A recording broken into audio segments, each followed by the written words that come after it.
Yeah. Alright. I'm Jonah in the belly of the beast, nigga. I be damned if I die in these streets, nigga. Hands up for the money, we gon' reach, nigga. Jonah in the belly of the beast, nigga.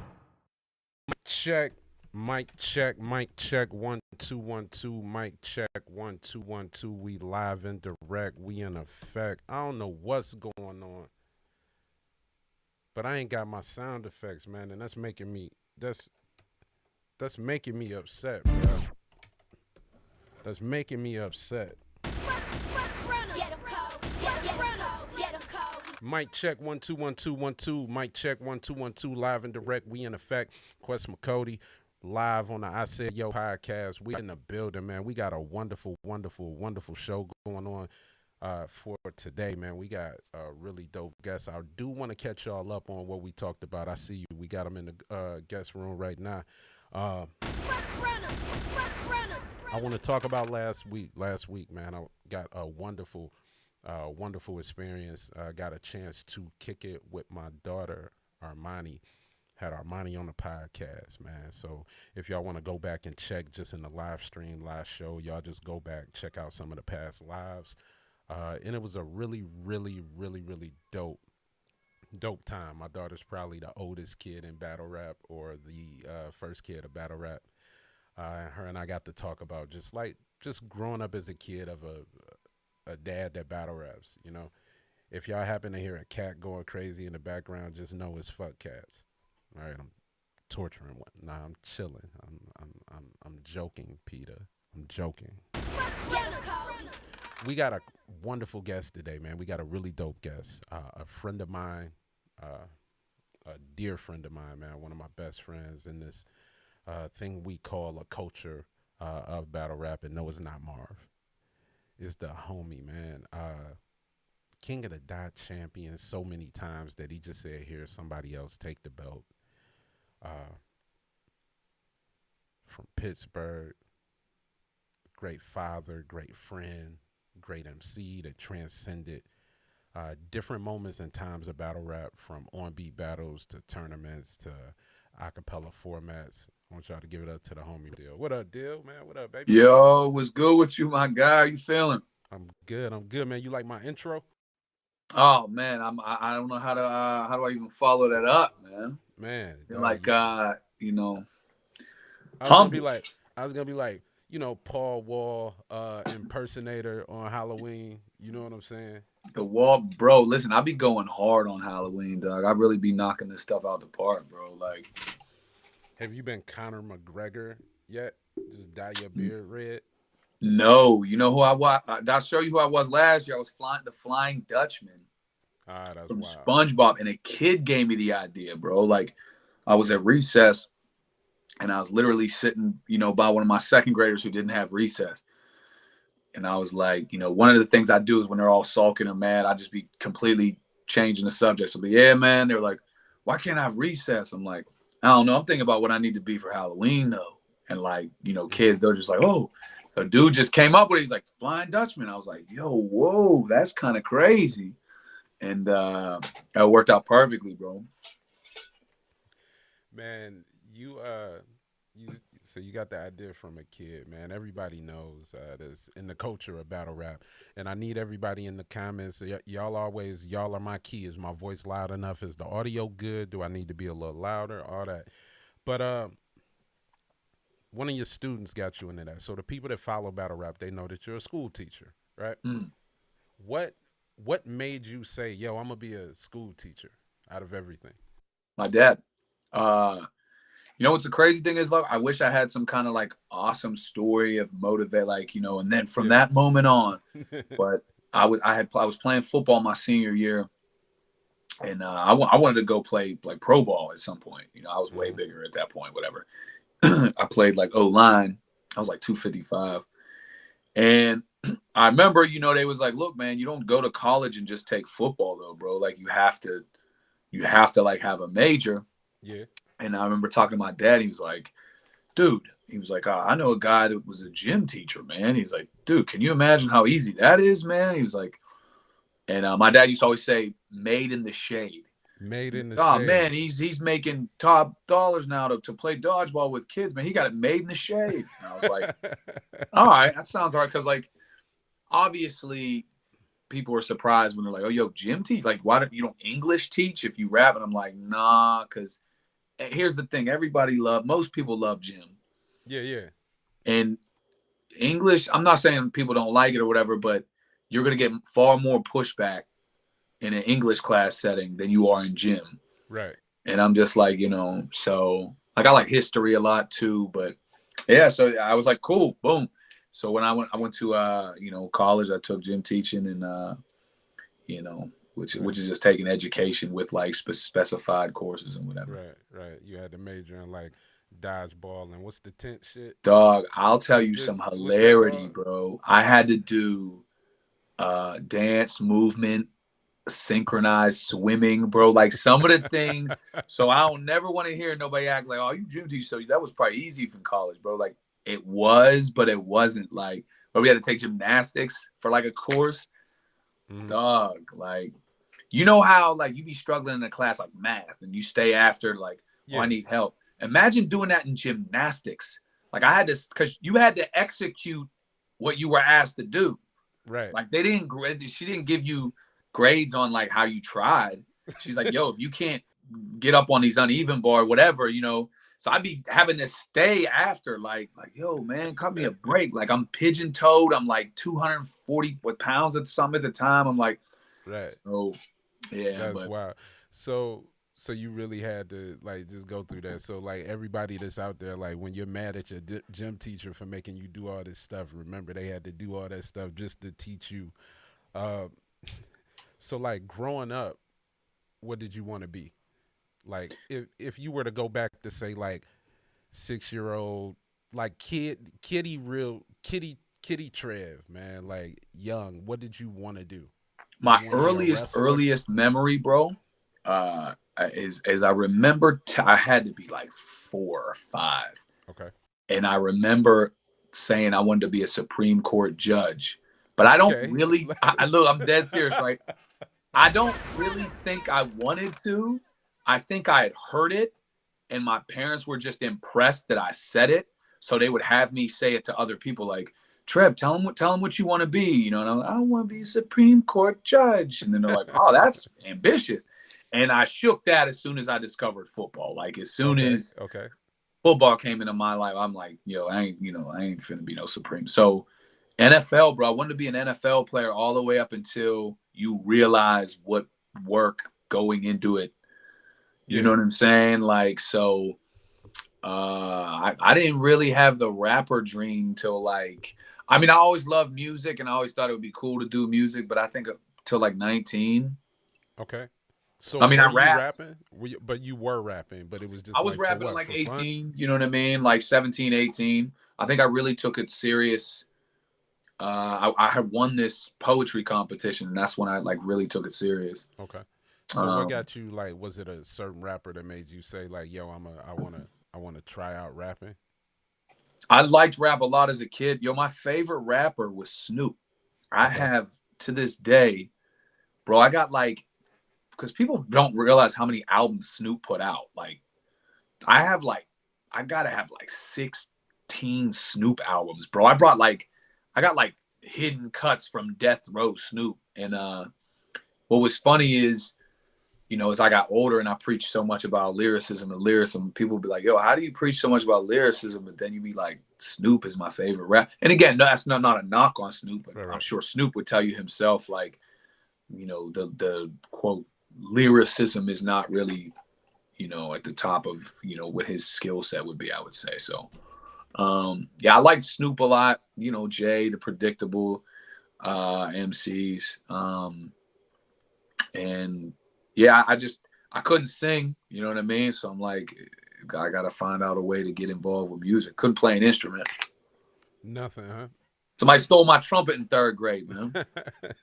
Did And you?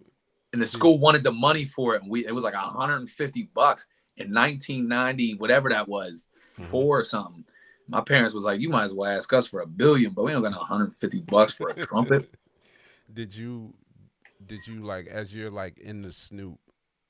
Were were like your friends and family, were they into rap at all, or were you like the only person in your family kind of? And I was like the only person in my family like really into rap like that.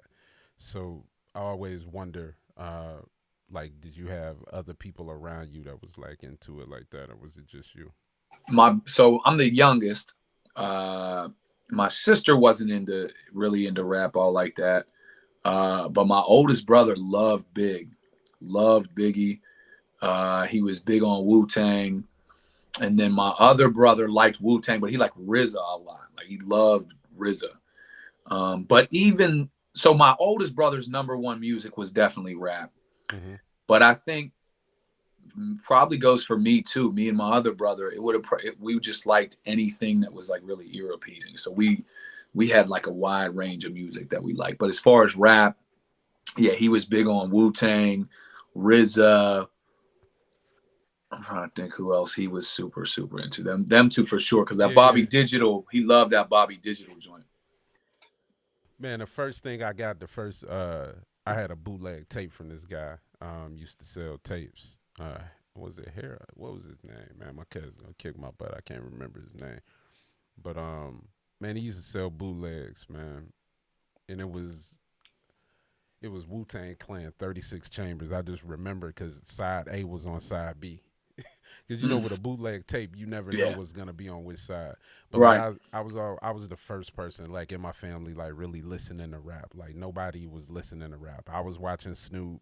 Like Snoop was it's like the biggest rapper ever.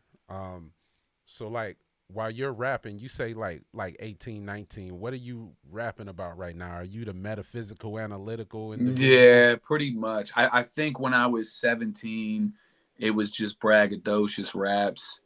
I mean, but there was, so the first rap that did anything for me is the one that I won this competition with. It's funny. It was actually it was a political rap. It was like a knock on George Bush. I was like slighting George Bush or Yeah, yeah, whatever. And looking back, it's just weird because I mean, again, I'm not saying George Bush was a great guy, but I didn't know anything. I didn't know what I was talking about. I was just like, yeah, this guy sucks, and like I put it into rap form, and yeah, he very well he might suck. I don't know, but the point being is, as an 18-year-old, I am like passionately like dragging George Bush, and I really didn't have any idea what I was talking about, but because I guess whatever the building was so I guess democratic or whatever. They yeah, loved it, like standing ovation. And I was like, oh yeah, man, I got to start doing this. But there was times early on where I was one extreme or the other, right? I would either rap super braggadocious like rap, or I would shoot for some insane concept that I thought was super artistic. Like I had a song about like someone having AIDS, and then like like super like you know what I mean? I was either Eminem, I just don't give a F, or Stan. Like I was either shooting for the stars or doing something like really. And Yo, remember those songs where it would just be the most horrible outcome, and like the way you would tell the story, you do it in almost like a whisper kind of voice, but you're like, and Margaret never knew that she would ever be a yeah, like the victim. Shyamalan twist, bro. And you think you're writing the most like, oh my god, and at the end you're like, oh, this sucks. Like this is unpleasant. Like this is, you know what I mean? Like Yeah, yeah, so I was usually one, and I feel like those concepts you always when you told someone about them, you're like, but here's the kicker. You always got to do the temple tap, like they don't, and they're like, nah, but dude, I get it. That's just you weird. Like, you man, being a teacher, like you teach younger kids, so mm, like not like high school age kids. So when you meet parents, these are young parents. I'm pretty sure like some of them end up being like battle fans, or mm, as the culture has grown. Like you've been in the culture like me for a couple, like probably over 20 years now, man. it's been a Um, while. yeah. So like parents stay the same age around those kid ages, you know what I'm saying, 20 to 30 or whatever. As battle rap is like just got more and more popular, right? Have you have you came across parents that are like, oh, you're a real deal, or Oh yeah, yeah, and it's always been positive, bro. Um, despite which is odd because some of the things as well as I know that we say in battle rap isn't the Yeah, most teach friendly kid. So yeah, now it's always been a lot of love, like a lot of appreciation, like and it's funny sometimes, like once in a blue, if I call a kid's house for whatever, like, yo man, I'm just really trying to get him back on track, blah blah blah, and the parents receptive, they're like, okay, Mr. Weller, like, yo, who you got next though, real deal? And I'm like, oh man, you know what I mean? Like parent teacher conferences are those are like funny times and funny stories, and a lot of times people ask about or they'll just ask about other battle rappers in the thing. So yeah, I've definitely had tons of interaction. Like I said, it's always been positive. yeah. When I started out teaching, I was subbing a lot, so I would get high school kids. I've been contracted about 12 years now, Mm-hmm. but when I felt like I said when I first started, I'd be bouncing around because you get work where you can get work as a sub. Yeah, But yeah, parents have always been super duper receptive about it, super duper cool about it. Um, and it's usually a quick conversation too. Like yeah, they don't expound too much on it. yeah. So while you're going to college, right, and you're pursuing just you're starting to rap, you're making, I'm sure you're recording something by now. Mhm. Yeah. How old were you when you start like getting into the battle rap side of things, and what inspired that? So when I was in high school, man, like I was always on my toes, like roasting people. Like that was just the way it was, right? And I distinctly remember Jin, uh, the whole Jin's thing. And so there would be some times, it was right around my senior year, be on the bus and roasting, and I would make a rap, and I'd only probably have 2 bars, but the whole bus would go crazy. You know what I mean? And it Yeah. was. I remember it being a really good feeling. And then I did a couple street battles. Now, when I first went to college, my freshman year is when I saw Swan and on that TV with oh my God, who was he? Recognize. Yeah, yeah. And I was like, this is incredible. And and again, around that time, there was this tournament in Pittsburgh called Rhyme Calisthenics, and it would take place. It was like a Wheel of Fortune thing, and it would take place, and that's how like Mac Miller, was in it a lot of times. And the way I would strategically try to win, because I remember you could win like $300. $300 at that time for me I was like, whoa, that's crazy. You know what I mean? Mm-hmm. And I had won it a couple times because I would turn everything into a battle. So like it'd be like drop your best 16, and I would just roast the other 3 combatants, and people loved that. Or to be like, give me a spoken word, and I would turn everything battle. But so I did really well with that, and I would get some traction in that, like in the newspaper. They compared me to Atmosphere a lot, because Okay. I think because I enunciate so much and whatever. But it wasn't till I want to say '06 ish when I did a battle. I was killing the battle circuit, and I'm at a local joint. I'm about to win. I'm feeling like I'm gonna win this, and they're like, "Yo, we got a special guest judge, the legendary Ron Noodles." I'm like, I never heard of Ron Noodles in my life, but I guess he had done Scribble Cup. So he smokes me outside this venue, like, Yeah, yeah, yeah. on some super like, battle stuff. And then I end up losing in the second round of this battle. I was kind of discouraged about it. But Noodles actually hit me back like, yo, some other dude dropped out, man. Come back. You're actually dope. Like, you know what I mean?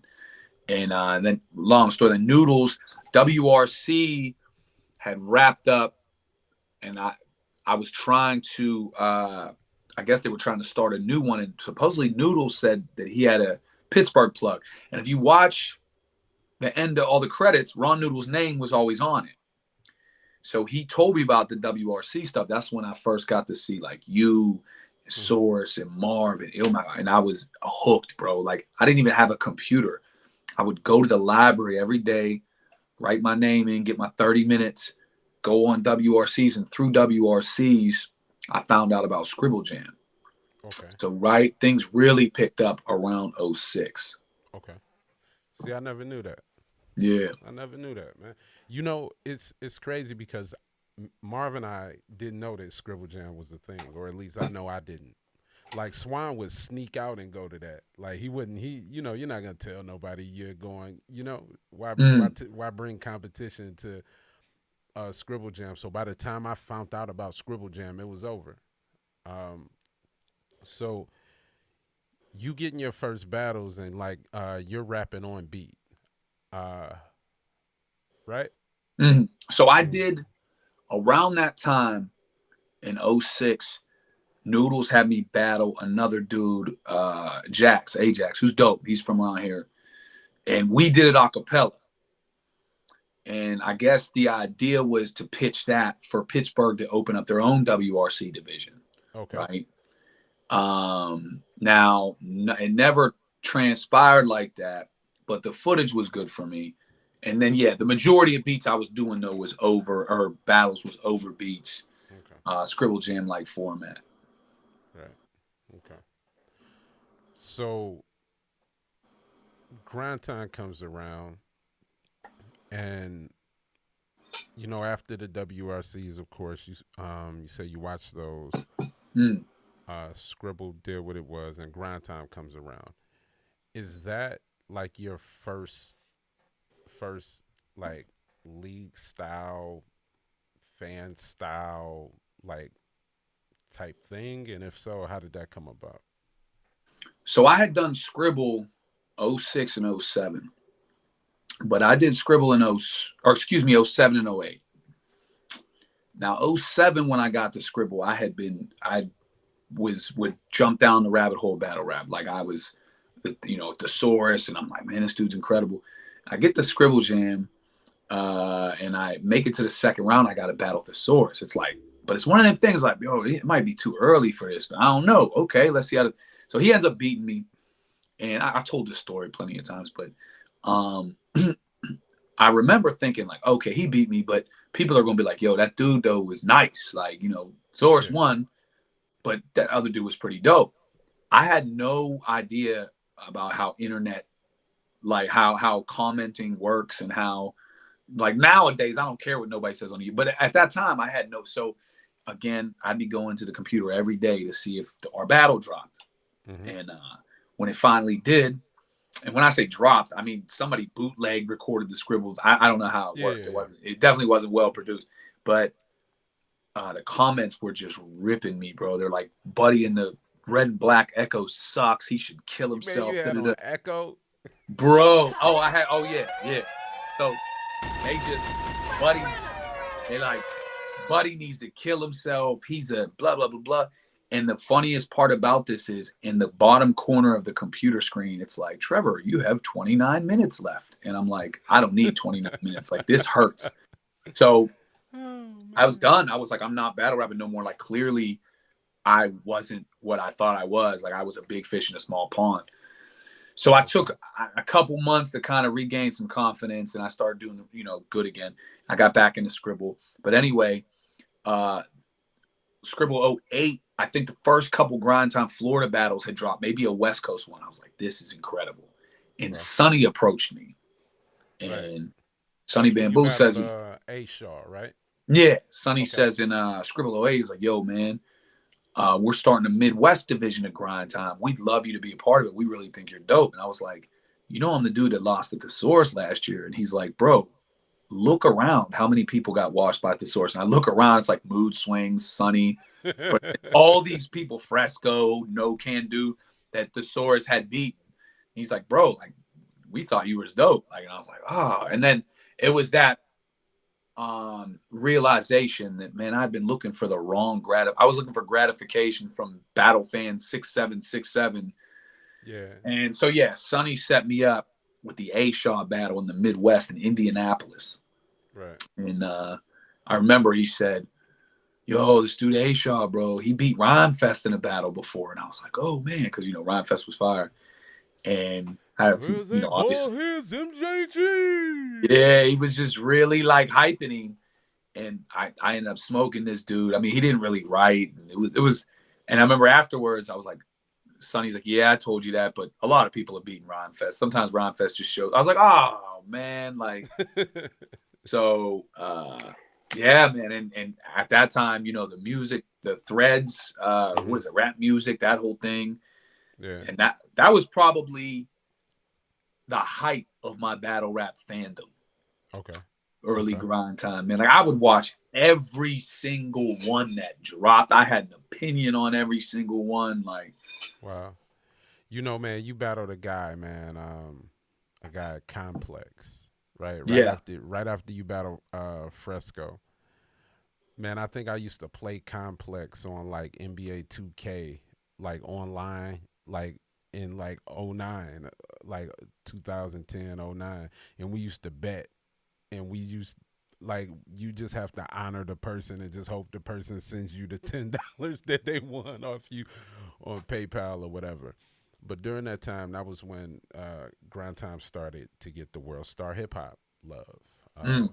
By the time you and Fresco battled, all the way up to like you and Cortez, I looked at like you and Cortez. Really, you and XI was the first like kind of bigger room or stage battle for you Mm. outside of like being on Scribble or being in a tournament, right? Mm. Um, what was the difference between the Scribble stage and the Grind Time stage when it came down to those main stages? Well, I think so. The PH, or I was going to say the PH, the complex, but PH, RIP legend, he brought me to Battle Complex. Mm-hmm. And that was like outside in like Washington Park or whatever it was. And Yeah. well, one of the things, and again, I don't know if Detroit has this kind of probably not nearly as much as like I don't think like Pittsburgh because you guys have such an established, rich history of hip hop. But like Pittsburgh, I think we feel, and we look at Detroit like this too. Like if we can get love in one of these cities, the LAs, the Detroits, the New Yorks, Yeah. you know, then we're bigger than just a rapper from Pittsburgh, right? So that was so pivotal for me to be able to go into New York and have a good performance. And yeah, you're spot on. Like the Fresco has a good crowd, but it wasn't until that battle with the band that was the thing. So the West Coast at that time, just everything, man. Their camera work, their crowds, everything just looked that much bigger. So to get the invite to go out and battle on that card was big. And yeah, it was an amazing event, bro. Huge crowd. I don't Word. I think I mean the obvious difference with the Scribble Jam crowd is like, you know, there's a beat, so you don't catch everything that's said at the time. And I think when I got to Scribble Jam, like I was a no name, so nobody that like it wasn't like people were listening to what I was gonna say. Whereas when I got out, by the time I finally got out west, I had made enough noise that they're like, oh no, this dude's dope. Like we need attention. You know what I'm saying? So Yeah. um yeah, it was, and I remember because I was battling somebody from the West out West, Mm-hmm. and I was like, all right, let's see how this shakes out. And it could not have been a more unbiased, favorable reaction for me at that time.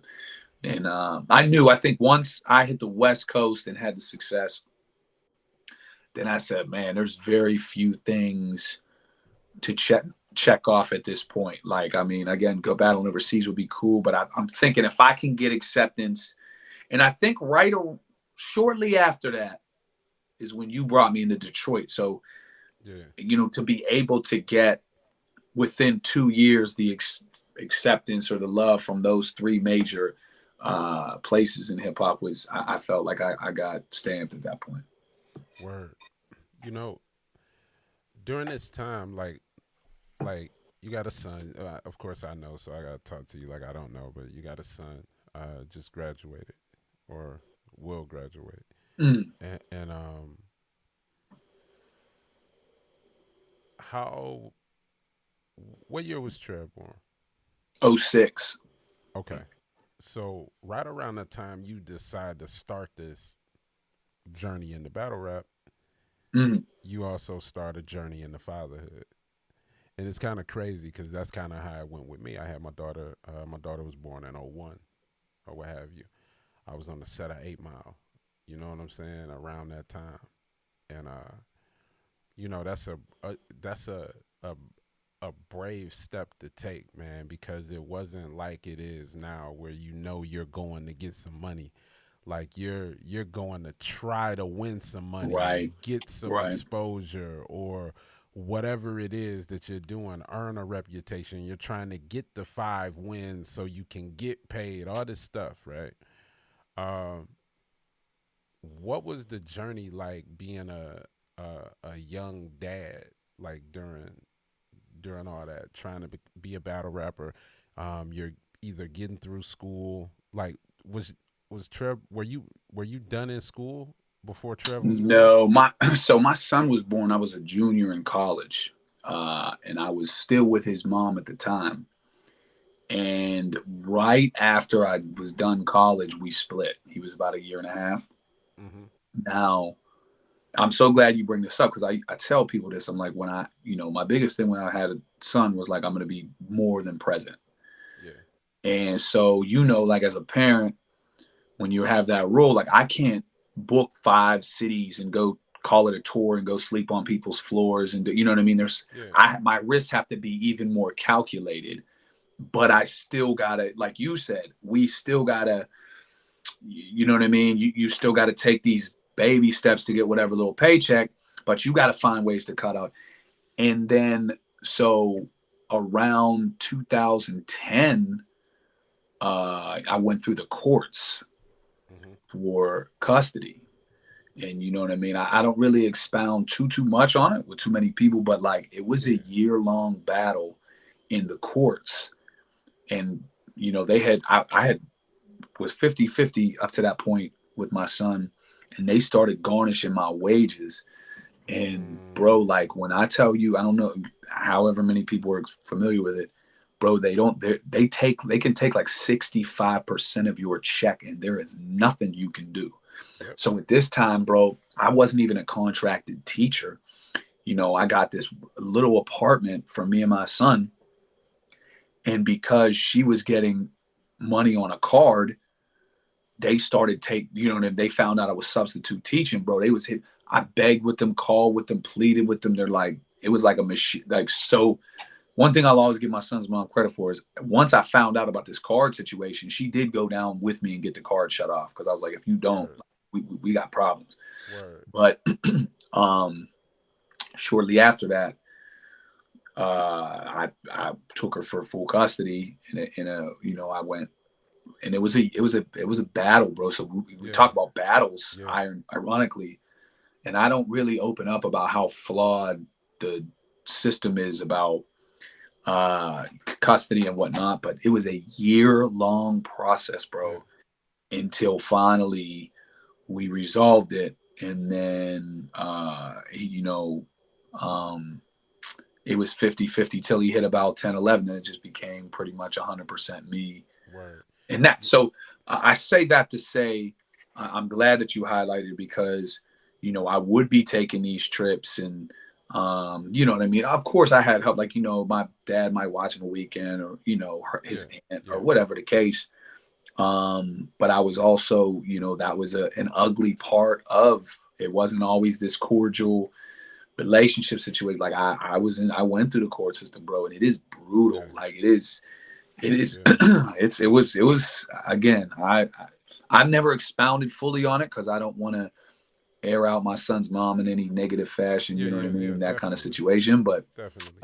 I uh think it, I think it I think it is important to you can have the conversations without actually because like we know one another, but like for mm, those that don't, I have full custody of my daughter. I raised my daughter from the age of about 5. Like whenever mm, she started school, she was with me primarily and went through some of these same things where like, and it's crazy that I went through some of these same things where wages were being attacked and mm-hmm. she's with me, you Yeah, know? yeah. So if you can share that knowledge, like whenever some of the battlers, whenever I hear them talk about like just trouble they're going through, like getting their kids, seeing their kid, things like Mm, that, I always reach out and send my phone number and just say like, yo, if you want to, there are ways. And I think yeah. that's the important part of it. There are ways, like whatever capacity you want to be in your kid's life, whether you're a male or woman, uh, there are ways for you to establish that time. sometimes it's a pain. Sometimes, like Dill said, they take a year. You And know. I think what a lot of times they want to see you jump through 1,000 hoops before they finally be like, okay, he's legit dedicated, or whatever the case may be. Mm-hmm. And sadly, many deadbeat dads or not good dads or whatever have kind of ruined the perception for a lot of hardworking dads. But I mean, again, it's a But I was, I had gone through that around that time, and Yeah. like I said, by the time my son hit maybe it was 11 or so, he was probably a full 100%. Um, but it's, you know, I think that part of it, I think, to get back to your question, I wasn't able to make reckless. I always had to, like school stuff like that. I Yeah. couldn't You go had to to a get city for back. 4 and 5 days. I'd have to Yeah. be there You and be had to back. get You know what back. I'm saying? Yeah. And that's how it was, man. You just had to get back. You had Mm-hmm. responsibilities in that regard. And a lot of times when you're doing that, it makes you really, really marvel at what you've been able to do. At least it does for me, because you've been able to uh, lay a foundation for yourself, for your name, and the histories of battle rap, and you've been able to do that while maintaining a full time career, not just a job, a career, something that you got to be passionate about something to pick something up as a career, um, to go to school in that regard as a father, and then the commitment you've had to the battle rap culture has lasted just as long as you've been a father and just as long as you've been a teacher. So you've been these full time things. But really, when it comes down to like just this battle rap thing, like you're kind of part time here, and you've been able to make waves like that. Um, what do you say to that person? Like, do you sometimes feel like, yo, man, if this all you got to do, you got to do it? Do you sometimes like get get frustrated, or like, yo, just focus in on this? If I could do it like this, I know you can do it like that. Or are you more like, yo, come over here, man, let me holla at you, let me talk to you, let me give you Are you some. talking about in terms of like other battle Yeah, rappers? yeah, just coming up. So I think the first part of this is brutal, but brutal honesty. Many battle rappers think that they're much better than they are. So, like, I don't know that I could give them a lot of advice on balancing things if they're too naive to know that they need to improve on this dream they're chasing too, right? So, like, I mean, as well as I know, uh, I always say this, right? Rappers in general can be pretty delusional. Battle rappers are like that to the next power. Because to be a rapper, like, you can be like, oh, this rapper sucks. But if they could be like, yo, I sold X amount of units, blah, blah, blah, like that's something tangible. Whereas battle Hmm. rappers, nah, people just be sleeping on me. Like they can find little reasons and excuses. If I felt like somebody was really good and they were struggling with, all of these things, I don't know, because you know what, Q, I've never been somebody, or at least recently, stop being somebody that's like, if I did this, you could do that, or if I Yeah, look at yeah, me, like I'm like, yo, everybody's situation's different, and everybody, bro, some people wake up, a millionaire and still be like, I don't even want to live today. You know what I'm saying? yeah, So yeah. I can't say, well, if I can do this, like I honestly though, and I'm glad that and I really appreciate that you said it.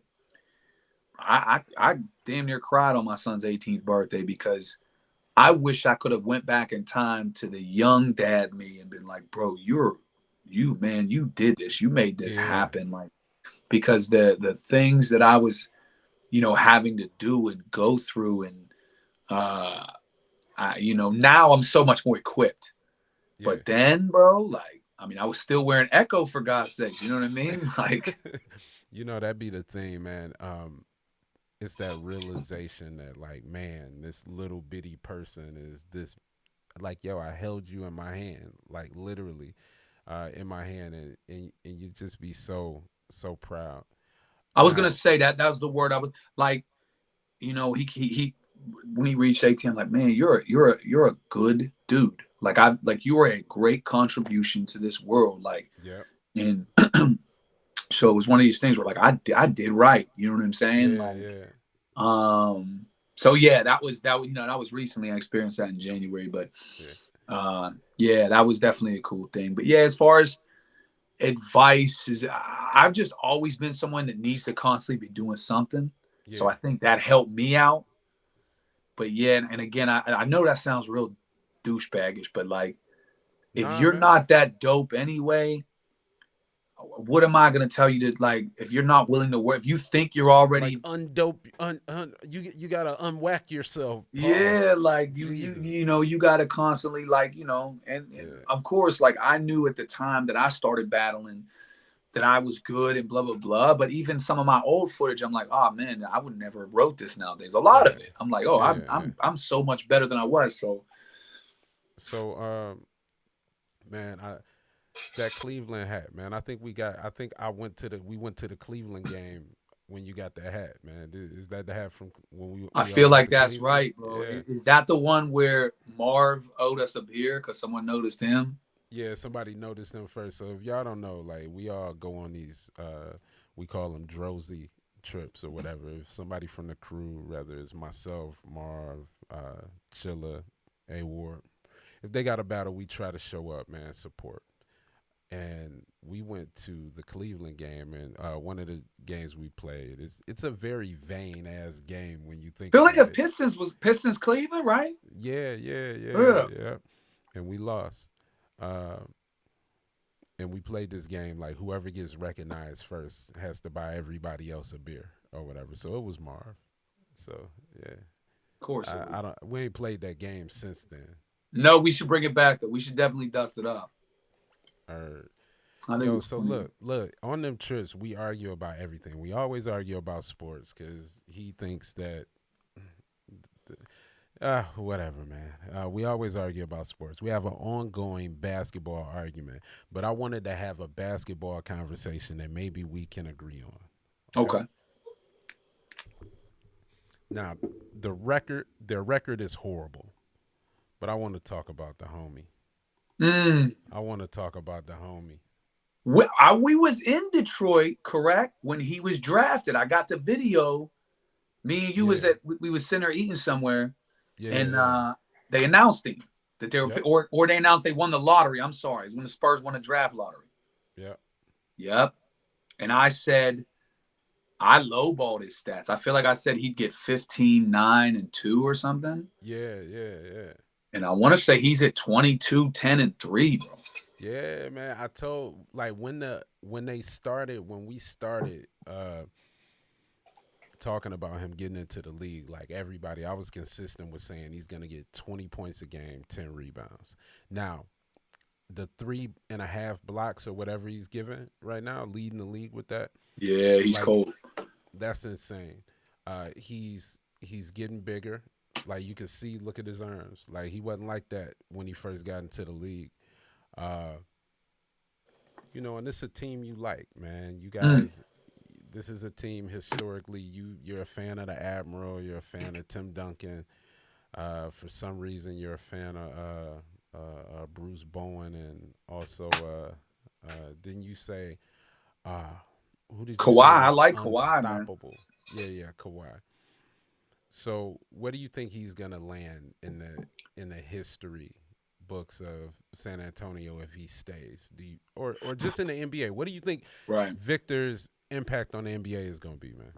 My first worry is him being overplayed and Mm, how big he is, right? So you remember what happened to Yao Ming, man. The China yeah, would have him play in and those 9 years he was in the league or whatever, 8 years felt like 13 or something. yeah, yeah. And a Now, lot of times those big guys get those foot problems. Now, he seems different. Like he moves like a guard. He's not super heavy and clunky. Um, flexible, so flexible. Like yeah, they showed some video like he was in a full split, like all type of stuff, man. Like they were doing an interview with him, and he said he kicked the rim. He went up for a rebound and kicked the rim. Like, I mean, his future is, and I think LeBron just said it the other day. He was like, bro, he has no ceiling. Um, it's tough though to compare him because, bro, and I wonder if you'd agree. Bro, I literally was just watching the Celtics in Golden State. But it was 80-38 at the half. Like, the scoring is so, like, I feel like a 2010 nowadays is like a 15. Right? Does that make? I mean, so he okay, he could possibly outscore Duncan or outscore. I don't mean that'd take a lot of years, whatever. But I Duncan I wasn't don't know. ever like a big scorer. Like he was like 20. Like he was Yeah, never like a 27 like scorer. But they're only playing Victor like 27 minutes a game. right. I Like mean, but in the lead the league and like he played by his a first. lot, bro. He's like a Yeah, whole .6 or something up, right? yeah. So it's like to give you those kind of numbers on 28 minutes a game on Yeah. restricted minutes. That's crazy. So I'm interested. I know one person he's better than. He's better than the Admiral. Come on now. Yeah, Are he's we better saying than anything? Is he's that we better. just He's better than come on now. David Robinson Come could on. dream of being. Come on. Come He's on. come on, this. I can't. I don't even want to bring up his 71 points because now everyone's scoring 71 in the league, bro. It's like ridiculous. But I'm anxious to see what they do in the off season. The Spurs are a more patient fan base, Yeah, so. But I think that they want to see the Spurs now that they've seen what Wemby can do. They're going to want to see the Spurs at least get into the playoffs next year. yeah. They So gotta win now. They're gonna get a high. They got a lot of draft picks, so I'm wondering if they're gonna try to trade those draft picks to get some now people. Try to get like yeah, Trey Young over there. I know Trey Young been dropping hints like he want to go over there. I think Trey Young will be a good player because he would set up Wemby. And with the amount of points everybody's scoring right now, right. he'll still be able to get his 25 or whatever, and Wemby can get 30 or whatever. But Yeah, I mean he's far exceeded what I thought. And again, not that I thought he'd be trash or anything like that, but like I'm like, all right, well, let's see how he translates in the NBA. And bro, 20, like I said, was it 21 and 10 yeah, and 5 or 3.5 or something blocks? Like he just, I mean, they're bad. They are bad. They are a very bad team, but yeah. and again, I'm interested because how many years you think Popovich got left? Is he going to try to stay on board until they, you know what I'm saying? I don't know. Yeah, I don't know, man. Pop like 70 something now, so that's you Yeah. know, uh we'll see. Yo, there's a baseball player that you favor, right? What's his name, man? What's the guy, man? What's the guy, man? You talking about He Roberto Clemente, man, dog? he got the beard. Y'all got the same beard, and he ended up being a fan of yours. Oh, he's the man, bro. He's the man. Yeah, bro. From the Phillies and Yeah, shit. yeah, man. Uh, you're a sports like people don't know like you're just a sports buff like whatever like we'll play like sports trivia and you'll smoke shit whether it's basketball, hockey, football, baseball. What's your favorite sport? Football. Football. Okay. Yeah, All right. football for Do sure. you think it's you a little too soft now, or do you think you know it's where it's supposed to be? I think I like the product. I do think roughing the passer is egregious. Like I think it's gotten.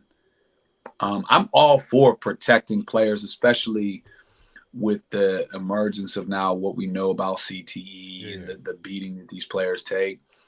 But this roughing the passer stuff, bro, like it's having monumental effects in football games that are costing people playoff trips and like, and again, the NFL, the worst team in the NFL on any given Sunday can hang with the best team. I'm not saying they're better and they might lose 9 out of 10 times, but like, it's not like, you know what I mean? So like a team could be a couple calls or a couple whatever's away from going, instead of 3-13 or what is it, 3-14 now, they could have had 7 wins. You know, so I'm dead. So like it literally, you look at every NFL team schedule, I look at the Lions, bro, when they got screwed against the Cowboys, bro, on a call about an offensive lineman thing, whatever.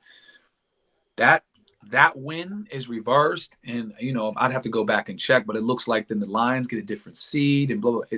So one thing I'm just gonna say, man, is these the product is great. It's more passing, which I get is more exciting. But man, these personal fouls and these roughing the passers, bro, are getting a little, I feel like NFL players know the risks that they're, and again, I'm all about protecting the players and whatever, but you have to understand it's a violent game to some extent. Yeah, definitely. And bro, when there's like literally a penalty where you're like, okay, he landed on him. Like that's deep definition. That's a new roughing the passer thing. Like if you, now again, you can't see if he threw the ball, so you wrap him up and you follow through with the tackle, and they say you landed on him. Yeah, it's like, what am I supposed to do? That's I got 300 pounds coming forward, so I think that's one of the biggest things. That's certainly. But I mean, I still love the product. Yeah. Do you feel like the same kind of rush that you felt like when you were playing sports, when you're getting ready for a battle or when you're about to step on stage?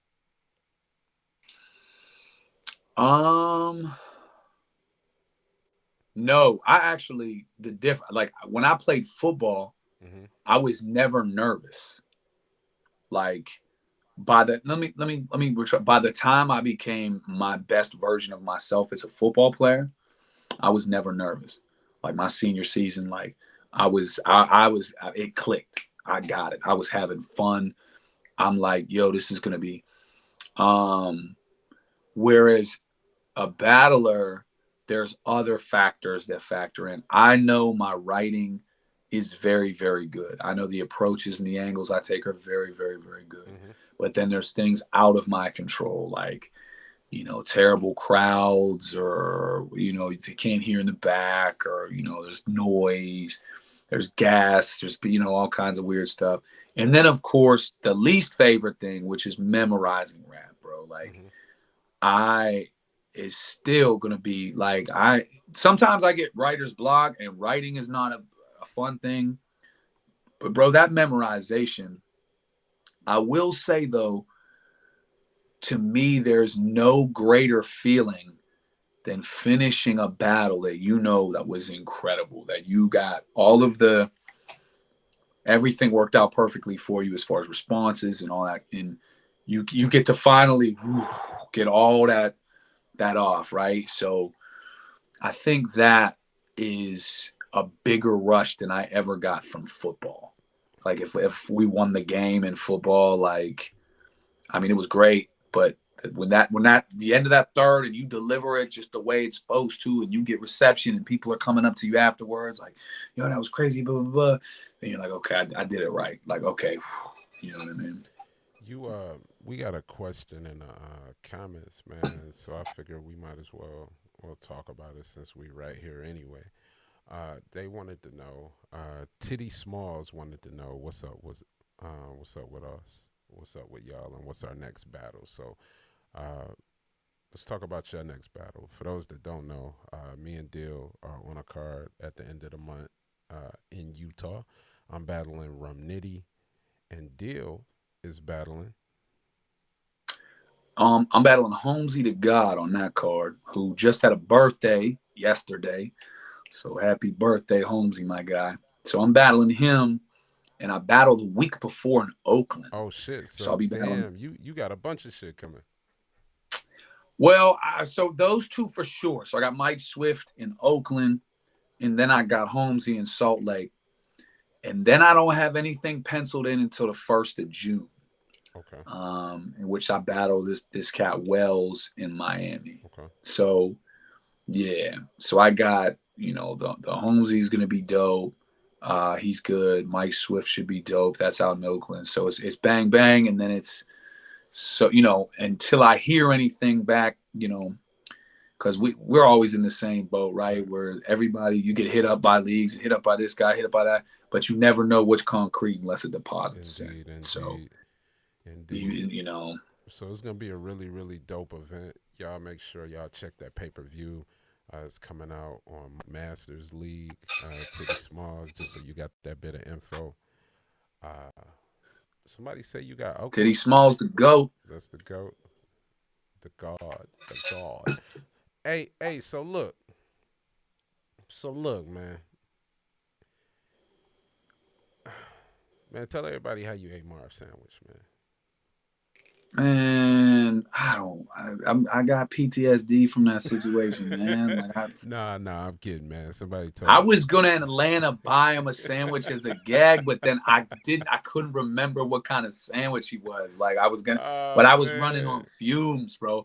Remember my flight? I was 9 hours. Where airport was I in? Fort Lauderdale, bro. Like Listen, just listen, like y'all. Listen, we go on these trips, and man, it was. Long story short, man, Dill ate Marv's sandwich. I thought Marv ate my sandwich because Marv was eating my sandwich, but Dill had already had his. Dog, me and Marv fall out about this. We're just about to end friendships about a fucking sandwich. oh, Um, and I was completely wrong, bro. 100%. I definitely I it was late when I arrived back, and I knew people had to dip the next day. So my thought process, very selfishly and drunk, was, "Oh, they're gonna be throwing this food out. Ain't Let me eating it. go ahead and knock it out. Let me just go. I need something to soak up some of this beer." And definitely one of the more, I've been much more self-aware Hey, since about nah, my man. my gorging when I'm intoxicated. Hey, listen, man. Uh, the funny thing about it is we went back, man, and I had another one of those sandwiches, man. And man, I might have ate that motherfucker too, man.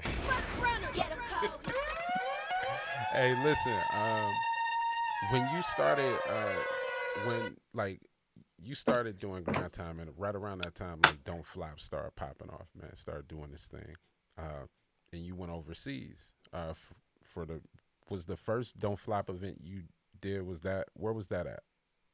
So I did a Don't Flop event probably You in battled like 2011. Definition Definition, who's now like an 2010. insanely successful like YouTuber, super good dude, man. But Shout out Definition. yo, that was so big for me too, bro, because my father, like his one bragging thing was he would always be like, "Oh, after the army, I hitchhiked across Europe. Like I saved up all this money and I hitchhiked across Europe and I got to be in Spain and I was in England and again, so my whole life we didn't go nowhere. Like we didn't have money, so we were in Pittsburgh. That's all we ever saw was Pittsburgh. So to be able to actually get on a plane and go over to England and hear about these places, Piccadilly, whatever. It was cool, man. It was that was one of the most rewarding experiences for me. Word. And then again, being able to be received well by an international crowd was super super dope. So and in one of the judges randomly, like people don't forget, like Don't Flop would have like Ed Sheeran was on a Don't Flop car or a judge once or something. He was in an event, and so Word. this I had Tinchy Strider as one of my judges, and I didn't know who dude was, but apparently he's big over there or Okay. was or whatever the case may be. So that was like an added thing I didn't know a lot about, but yeah, it was cool, man. It was a Word. great experience, man. I encourage. That's one thing I'll encourage any battle rapper that's coming up now. That if you got dreams to, you know, be on Summer Madness or whatever, that's phenomenal. That's great, man. But man, go see some places, man. Go experience some other cities, some other countries. You know what I'm saying? Like, Yeah. Man, I wanna we got a fan from Ireland in the chat. Shout out to Neve. Uh we're supposed to go to Ireland, man. Like we're still fighting this fight to get to Ireland, man. We've been fighting the fight to get to Ireland for the last 3 or 4 years, man. So Man, everybody out in Ireland, man, we're gonna come. We're gonna be out there. so many times. Like I was able to make it out to Ireland a couple years back, 5, 6 years back maybe, and it was a great experience. It was cool. I know that their league was in its infancy, so the camera quality and such wasn't where it is now. Was really itching to go back. Yeah, man, it's been like 3 or 4, even 5 times where like I thought it was on the table, it was looking good, and then it just no dice, man. So yeah, I would love that. I tell people all the time, book me in the summer. Like, Yeah, yeah. please don't ask me to go, cause bro, like I went to London for a battle with my bro, Respect BA.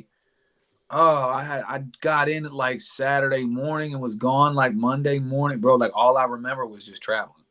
Yeah. And it's like, listen, I'll pay for the extra day or two or whatever. I'll pay for the hotel. Like, let me unwind, that kind of deal. But they always, yo, we got a card in November. I'm like, bro, that's the middle of the school year. You don't got nothing going on in the summer? Yo, what I remember getting out there and getting out to London, and the what are they, immigration asked about you, right? They were like, do you know a Trevor Weller? Are you guys like, so when they book us on these international flights, like for a Funny. long time, which y'all don't know, uh man, for a long time, man, they didn't really know, like leagues didn't really know about like business. You know what I'm saying? So like they would give us these far fetched things to say Oh my God, at the border, like the that worst. were ridiculous, man. Oh, Like they were ridiculous, dog. I don't man, even know if they're legal to say, so I won't even say them. But man, it would be some of the most ridiculous reasons for us to be in this yeah, country like they rapping. would be like, don't say you're rapping. Like it'd be better if you just said you're coming over there to murder people. It's like, yeah, I'm here to just murder a Yeah, couple people. Just don't say you're here to rap. That's what they like and like you won't get in, and yeah, and I'm like, yo, what? like that's why, like when you hear the stories about Daylight being stuck out there, like did they bring you into a room? Did they take you in to question you before bringing you over So, before? so I think I've shared this story quite a few times, but I got in 2011, I got turned down. Me and Fresco was supposed to, we had a battle in Denver, and then we had a 2-on-2 we were supposed to do in Toronto. And when we're like, look, why don't you fly us into Buffalo and we'll come across the Peace Bridge? I can't remember why, whatever, however. And so we get into Buffalo and we go to walk. Literally, we're walking across the Peace Bridge. Okay. And there's two Canadian, whatever, Mounties, I guess. They Mounties. stop us. And he's like, there's two of them, right? There's a tall one and there's this short one. And the short one's just drilling me, pause with questions, bro. Like, well, what are you doing over here? And I was like, oh, we're just, cause like you said, you could never say you're there to rap. So I was like, oh, man, I'm gonna check a hockey game out. Okay. Where are you from? Like, oh, Pittsburgh. Hockey, eh? I was like, yeah. Okay. And he does. So he's like, can I see your phone? And I'm like, all right. So I give, because I don't want to say no, like, and him be like, well, Yeah. then you can't come in. So I give him my phone and he's searching. So if you remember at that time, like we're still on Facebook. You be getting random invites to stuff you were nowhere near. Yeah. So he goes, "Oh, what's this end of the week?" And I'm like, "I don't know." He's like, "You just got invited to the end of the week. What is that like? What is that?" And I was like, "I don't know, bro." So he scrolls down a couple things later and he sees something with Real Deal or whatever. Dead giveaway. He's like, "Real Deal, eh?" I was like, "All right." He goes, so you're a teacher, right?" And I was like, "Yeah." He's like, "And you're a liar, eh?" I was like, okay. And so the funniest thing, bro, is this little Mountie. It's a good cop, bad cop dynamic. So the taller dude's just like, yeah, whatever. And the little dude's like, hey, we got a liar on our hands, eh? Yeah, he said he's here to see hockey, but he's really he's a rapper and he's supposed to be teaching kids. And then he's trying to intimidate me, but he has the most beautiful eyes, bro. Like he has like Alaskan husky eyes, right? And I'm just like, I'm as straight as an arrow, but I'm like, man, this dude got some very captivating eyes. This is wild. Like, and he's just like, oh, you're a liar. And then so he calls the other side of the Peace Bridge.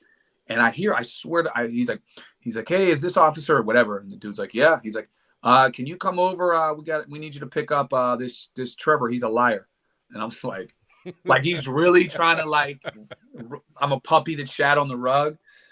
And anyway, so he turned us down. And since that, I always had on my passport, like I guess every time they pull me up, turned down in Canada. So every time I would travel, they'd be like, go straight. And then to me, they'd be like, okay, make that left. And I'm like, oh my God. So I'd go and I'd have to explain. Yeah. And bro, this is years, bro. It would be like 2020. Yeah. They're like, I think it's only recently no.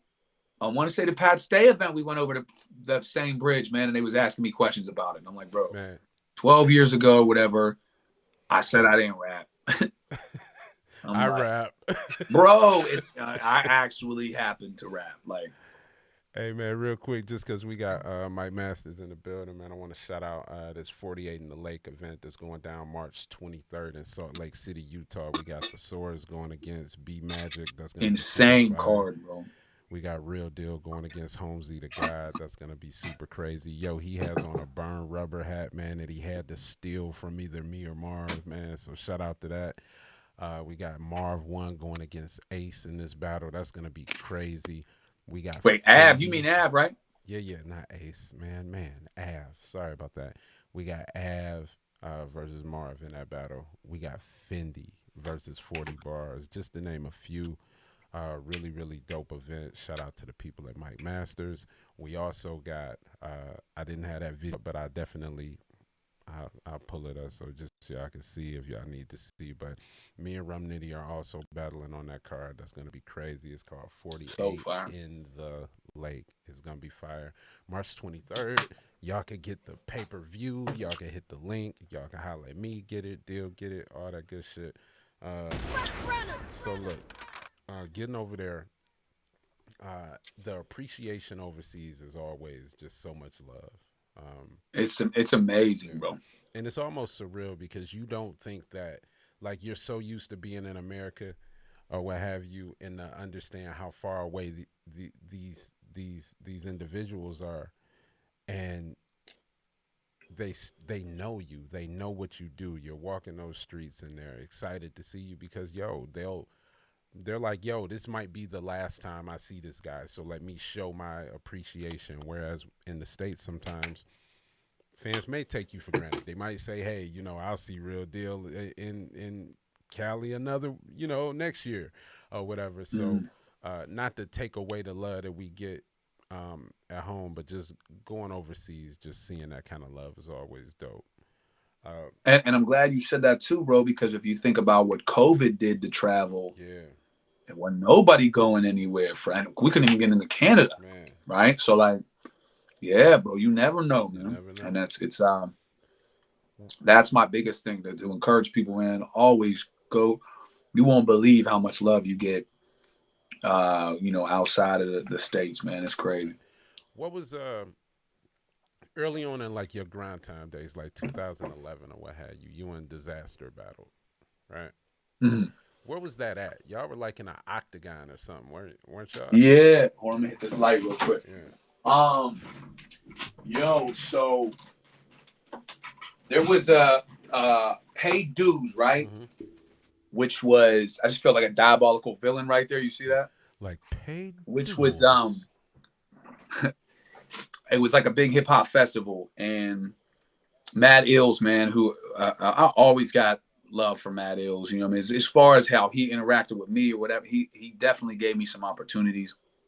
But it was a tournament, and I think the winner won a band, and so there was only 4 of us. And yeah, bro, it was in this octagon cage, and there had to be like 8,000 people there, bro. It was crazy, right? And I remember my first battle was against Dan, and I had like kind of sloppy performance, and he beat me. And then Storm beat Diz, and I thought it was over. Like, okay, we just chilling.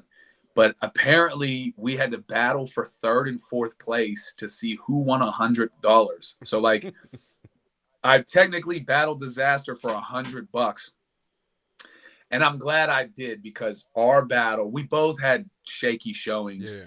And when we battled each other, it was actually really, really good. That's what's up. I did not win the $100. I lost by a vote. So, yeah, I remember I was like, oh my God, because I had nothing for Disaster. Yeah. Like, I'm like, you know, that's why if you watch it back, it's all like the most obvious low hanging fruit angles. Because I'm like, I didn't even know we were supposed to battle again. I thought once you lose, you're out. That's it. Yeah, like, yeah. why do we care And who's this third was and fourth? more like freestyle mix with, you know. Yeah. So, yeah. yeah. So, I remember I just walked around because Pay Dues was like a big festival. Like, so I just walked around coming up with, you know, the simplest stuff to rap and yeah.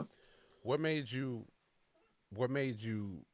I know when you and T Money, well, when you and Moneybags y'all battled on Poison Pen TV, but though that ended up coming out on the URL channel. What pushed you to go from doing not jump off, but Grind Time, Don't Flop, and going over to URL to test your pen in that water? What was that? What was that about, and how did it come about? I always, bro, like, so when URL started to come up, probably a year in, it became apparent that Grind Time ship was kind of, going down or whatnot. And so, you know, King of the Dot was doing their thing, but I really was interested in getting over to the URL as well. But obviously, as you know, as well as anybody, URLs, you just don't go over there and try. It's not really how it worked. So I give all the credit in the world to Cortez, because when me and Cortez battled, Cortez didn't want to do the battle. He had agreed to it. Uh-huh. And I guess his manager at the time was like, yeah, don't do that battle. Like, that's not, you know, you're going to be on URL, Cortez. Like, we're getting you these other looks. This is not a battle. It's not a great look for you because this dude is kind of dangerous and he doesn't, whatever the case. So Cortez was originally like, no, I'm not, I don't want to do it. And then Cap Callis hit him up and convinced him. So he did it. And the battle was so successful that URL was like, oh, this is dope. This dude can hang. And so then shortly after that, I took the T Moneybags battle. It was like a week after Awkwards, right, kind of as a look to my man Poison Pen. And that was successful. And I think some of the URL people were in the crowd and whatever. And it was like, okay, this is certified. So then shortly after that, they reached out. And I want to say Norbs was one of my biggest supporters off the jump. okay. I give him all the credit. He was someone who was like, yo, this dude's nice. He can definitely hang. We want to get him over here, blah, blah, blah. And so I think he played a major part in that first battle for me, for sure. What do you remember about that night? And what do you remember about that night? So the first URL battle I had was Magic. So they had the PGs the night before, which is crazy because Big K's PG was then. And he did the PG. We're talking about the Magic battle, not the Moneybags battle, right? No, not the Moneybags, the Magic battle. I remember being insulted because I go in the PG battle. I just go to check it out. And I seen Magic. I'm like, yo, what's up, man? You know, it's a real deal. And he just looks at me. He's like, man, I'm about to fucking smoke you, cuz. Like, I don't know why they put you. And I'm like, damn, he really has no respect for whatever I did in Grind. So, like, he don't care about none of that. And I was like, okay. Like, I was kind of ticked. I was like, all right, bro. Like, so I remember thinking, like, ego in that mud, right? Yeah, I was like, damn, bro. Shame on you, B Magic. Yeah, I was like, so I actually left. I remember meeting Big K, and I left, and I heard the next day about how crazy Big K got. And then, you know, we get to the event is packed. It's not, is it Irving Plaza? Maybe it was. I don't know. And because, you know, that's when they had the camera angles really tight. So I couldn't tell if y'all were in a room or on a stage or what the situation was. Like, we were on a stage. Okay. I'll say this to this day. I'm so glad that I was so dialed in on what I was going to say, because B Magic's first round is so crazy that I didn't listen to it when he was rapping it. And had I probably would have been like, oh, because I mean, he still has some of the best bars ever said to me. I believe this, whatever, 12 years later or whatever. Was that the couple in the top like a wedding cake? Was that that? No, Who you say that and to? so Chilla, he said battled that to Chilla and Chilla? said that. Okay. But Chilla, I don't know if it was Chilla's. I think it was Chilla's PG on that stage. He battled some dude, Cash Eaton, and he was, I think it was a 1-rounder. I think I could be wrong. I remember. So Chilla, me, and Kay all happened. It all kind of debuted at the same time. But yeah, so it was. I mean, again, it was a great feeling. It was still, you know, one of my favorite battles to this day. And yeah, that was probably one of the last, not one of the last, but one of the things that definitely I wanted to check off, and I was able to do that. So like that was important, right? Like just get. It was super important. Yeah, it was super, because grind time was. I never wanted. I always wanted to be to people to understand that I could go anywhere on any league and show out. Like there's not, and I could do it without pandering. That was like one of the biggest things, right? You know what I mean? It's like, I'm not going to come here and you know, so I think that I stayed true to myself during that battle, and it caught so much love and whatnot. Was definitely a highlight for sure. And, you know, you could see by the third, B Magic is a fan, like he's on board, you know what I mean? So that was kind of a cool full circle thing too. Yeah. Man, that was so dope, man. That was the Thanks for the Exception battle, man. Like, I always thought that you were so dope. That's why when it came time to like hit you up and you were willing to come out here and battle Mo Dirty, I thought it would be a really good look for Mo Dirty, because he was like getting his feet wet on the battle scene. He was a big name here in Detroit, and man, you were just able to just captivate the crowd, man. The crowd took to you fine, man. We had people that were excited to see you come down. A bartender hit you up and was a sponsor for, like, you got a sponsorship. Yeah, like, I was bro. like, man, that was a come up, bro. Like he had hit me with like $300 or something just to like wave his shirt real quick. And yeah, and I wish I would have went to his bar, man, or I even remember where it was. But bro, that was in the shelter too, right? Which is madness, bro. Like iconic. Yeah, man. But it was so crazy. Like if y'all could have, man, I had Dill, man. Like when Dill come to Detroit, man, he's usually stay, like he'll stay with me, man. Stay at my crib. If I come out to Pittsburgh, I stay with Dill. Like, man, I was staying in the trap, man. And when Dill came through the first time, I'm talking holes in the walls. Like, you feel me? Dill came through, man. We went to, man, Swave's dad made, like, it was like almost like Thanksgiving dinner or something, man. He had like cornbread or something. We played chess or something, man. I know you went over there. What's your favorite place to travel? Man. Ooh, that's a great question. Some of the favorite places I've been, I forgot too to come back to this when we were talking about traveling. Yeah. You know, I went to Australia in the summer, and my dumbass packed for the summer. Oh, and man.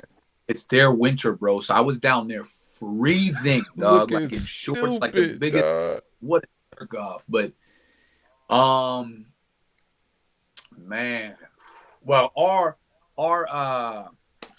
adventures are always, you know, A1, bro. They're always hilarious. It seems like the most ridiculous things happen. Montreal, I had a ball when I went to Montreal. I remember like it being super, super cool. I do have a good time, and like, you know, whenever I can get somewhere and stay a little bit. Yeah. So like London and stuff, whenever I could stay a couple days or whatever. You can have a little better time out there. Yeah, bro, when you're not like, oh, you got to rush to get to this and rush to get to that. Like, man, I remember battling in Scotland, bro, and I don't think I was on Scotland soil for 25 hours, bro. Like it was nuts. But I think we're fortunate that we have so many friends through battle rap. Yeah. So many cool people that I feel like anywhere I go, I'm a phone call away from someone who's down to link up and hit the bar, and you know what I mean. Yeah. Shoot the breeze and have a good time. Sporting events are always. I love going to sporting events. You know what I mean. Checking out with battle rappers. So, Alaska is up there. Yo, man. I have a great shout out to Phonetic, man. Shout out to Phonetic. Bro, Man, I want to go back Phonetic. to Alaska, man. I have such a great time, man. I DJ'd the last time we were out there. That was so fire. You did a whole stand up special at one time, Man, dog. I want to do some more stand up, man. I think I'll just do it in Alaska. I'm funny out there. Man, you got to, bro. You got to, because they didn't have no MC. Man, not at all. I forget how it stumbled onto you, but they didn't have an MC. They had all these comedians, but no MC. And no MC to bridge the. We gotta get out there, get the Drozy gang. Yo, speaking of the Drozy gang, man, you have battled more members of the Drozy collective than anyone or whatever. I don't think I've battled anyone. I haven't battled anyone. But you've battled, and you've only battled, I think, 2, but you've battled 1 15 times. So right. You and Marv battled. You and Chilla battled on King of the Dot in 2014. And then you and Chilla ended up battling again for the title. And then y'all battled one more time for the title. So you're one of the King of the Dot title holders that has actually... Ward, I battled Ward too. Y'all, you battled Ward? Yeah. Man, when did you battle Ward? Rookies versus Vets? 16. It was Gully versus Gannick. Yeah, I think I was on that card. Yeah, great battle. We kicked their ass, man. Nah, man, forget that, man. We kicked their ass. We kicked y'all ass. That's that year they had Joey Gambella. They had Math was battling Shotty P. You were spilling your beer all over. No, that was the second Gully versus Gannick. Okay. I was on the first one that had Rest in Peace Bender and Peanut, and then there was, I'm trying to remember the rest of the joints, but yeah, it was me and Ward had a great battle, but and then we did the wrestling stuff. We got yeah, man. I don't know if the world ready for the Kurt Angle situation, dog. That might be one of the Shyamalan twists. Me and Dill did a battle, y'all. I want to try to find this battle. Me and Dill did a battle, y'all. We did a battle at a wrestling event, and they didn't even care that we were there. No, they gave not a damn. Like, they gave not a damn that we were there. We said, name some wrestlers. They say, do a fucking move. And then we didn't find out we were getting a bump until before. So for those that don't know, a bump in wrestling is like getting hit or slammed. And they don't tell us we getting that we're gonna take a bump until, you know what I'm saying, like right before the thing. And then remember they showed like how to punch. He was like, "Yo, act like you're holding an egg or something." I'm like, "Bro, what?" I'm like, "This is a lot." So they're teaching us, bro. When you getting shoved on the ground is priceless, my dude. You are such a natural in all these capacities, bro. Like, you really hit your back, bro. You didn't like. Man, the only thing I regret, I should have stood up on that damn top rope. I should have stood on that damn rope, man. I should have whatever they needed us to do, man. I should have stood on that damn rope. No, man, because if you fall off that, them wrestlers that they pay to come out aren't getting insured. So if one of us would have fallen off them ropes, bro. All right, so here we go. Me and Dill are battling. We can't play any audio because I don't. All right, boom. Here we go, y'all. Here we go. Check us out. He said, "What?" I'm like, hold up, cuz. Wait a minute. What's up? Back up. Boom. Bro. Deal hit him. Bitch. We set him up for the, look at that. Whoop. Fall out bars and go, my guy. Look at that. Set him up. Let's go. Whoa, boy. Let's go. Let's go. If y'all watching the pod, man, if y'all listening on the pod, man, y'all just missing it, okay? Y'all just missing it. Hey, we are watching. Look at my man. To the second rope on him, bro. It's a wrap. Hey, yo, bro. Listen, man, this is a childhood dream, right? Right? During this moment, it's a childhood dream. Boom. I'm all excited. Me and Deal, man. Hey, Q. And then, so it was after that event, right? We went out for a couple of drinks, and then the Kurt Angle situation. Man, that was so crazy. Yo, so listen, man. All right. We're going to have to tell this story. Okay. It's crazy, man. All right. Do y'all remember the world famous wrestler? He goes by the name of Kurt Angle. Right. Y'all know Kurt Angle, right? For those of you that don't know who Kurt Angle is, he actually has a podcast now. But for those of you that don't know who Kurt Angle is, here we go. We're going to help you out. Kurt Angle was a Olympic champion, or Olympic medalist. What do they call him? Gold medal. He was gold. He won gold. Gold medalist. Not like no fuddy duddy whatever. Like he won actual medals for wrestling. And where's he from? He's from the 412, man. He is a Pittsburgh native. He is a Pittsburgh native. Okay. For those of you that don't remember Kurt Angle, I'm gonna remind you as to who Kurt Angle is. Okay. This is Kurt Angle. All right. Okay. Y'all remember his face. Kurt Angle. If you don't remember Kurt Angle, that's your business. That's your business. So Kurt Angle. We're at a bar and we meet Kurt Angle's brother. Yeah. Okay, cool. We meet Kurt Angle's brother. Now, remember I had told you before, I said, yo, around these bars where we're going, occasionally Kurt Angle's brother comes in. He be hammered, and he loves to tell you about Kurt Angle and talk about how he's not even the toughest Angle, and he was there when he broke his neck or whatever. I said, he going to beat your ear in. Yeah. I'm just telling you if we spot him. So, go, my bad. I didn't mean that. No, this is your story. Come on. You tell it way better than me. So, we in this bar, and I look down the bar. I say, hey, man, there's Kurt Angle's brother. So, I said, he going to tell you about all the brothers. There's like 4 or 5 of them. I said, but he's not going to tell you about the one, because the one, killed his wife. Okay.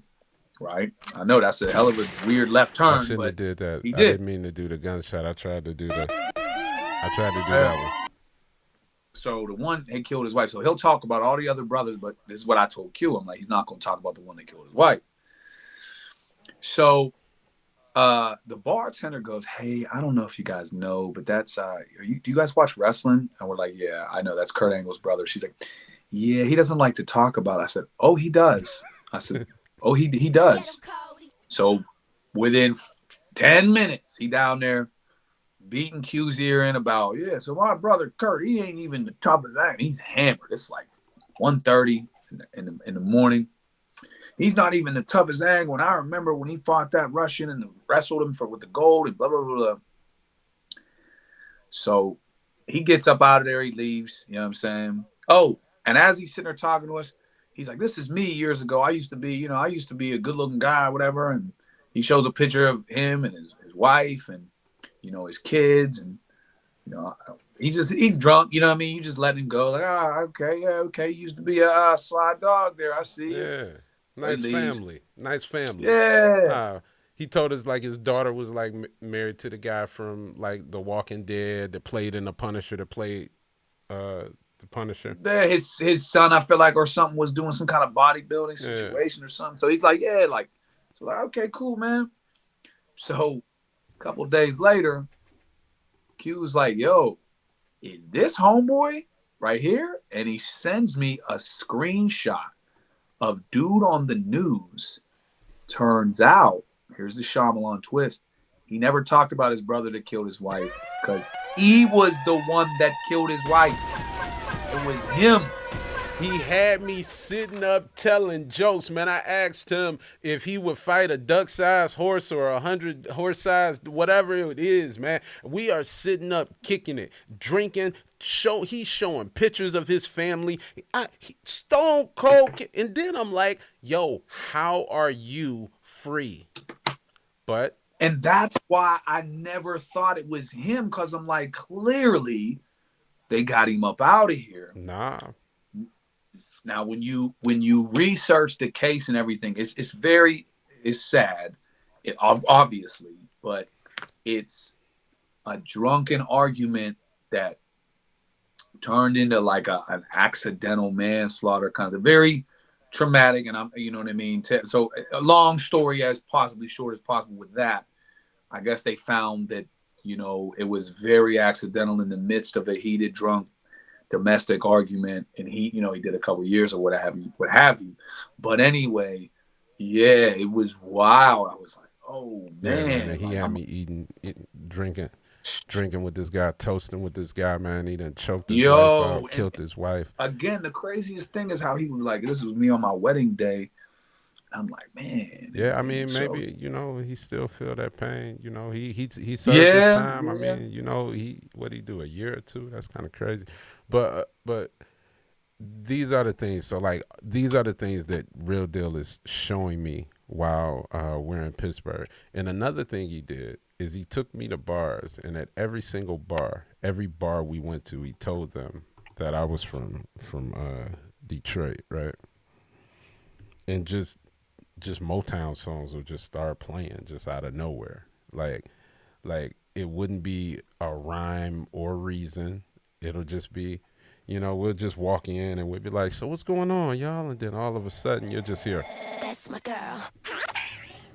You wouldn't hear that. Damn, man, I was trying to play My Girl. Jesus Christ, man, who is Fifth Harmony? I don't know. Wow. Man, I'm trying to play My Girl. So we'll go into these places and you'll just hear. The second we go in, man, you hear, I can't play it all. I get a copyright strike. You know what I'm saying? But we'll go in there, man, and we'll just hear. Every spot.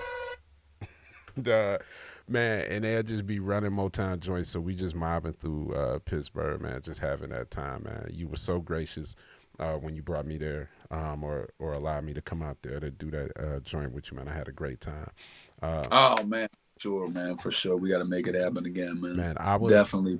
I remember I was about to battle Daylight, right, here in Detroit, and the venue I threw the event with my company, BBG Media, and we're talking to the people that own the spot, and they're asking about Daylight, and they're really, really worried about Daylight, and they're like, no, this guy shits on stage. And somebody else walks up like, he shits on stage? Like, yeah, this guy, he's bringing somebody here that shits on stage. So you and Daylight had this battle, man. It was Duel in the Desert, right? Came out on King of the Dot back in 2014, right before he and I battled, right? And your battle actually let me know my battle was going to be safe because he never trolled back to back. So I was like, he's going to rap this time. So you get there, man. You get ready to battle Daylight, right? And he's walking around, man, right? He's, first off, you show up. You show up, and Daylight is dressed up like Ichabod Crane or whatever the hell, right? And you guys start battling. So the first thing is when they asked me did I want to battle Daylight, I'm like, well, what kind of, we was both in Dot Mob. I'm like, not really, but I'm like, let me reach out to him. So he was like, yeah, we'll do it, whatever. We'll just, have some bars or whatever. I was like, cool, man. So I remember touching base with the dude who put it together, whatever. I was like, look, man, I'm not really like, we'll do this battle. And I remember the venue was insanely nice, bro. Like, it was literally where apparently Louis C.K. did this special at. It was crazy.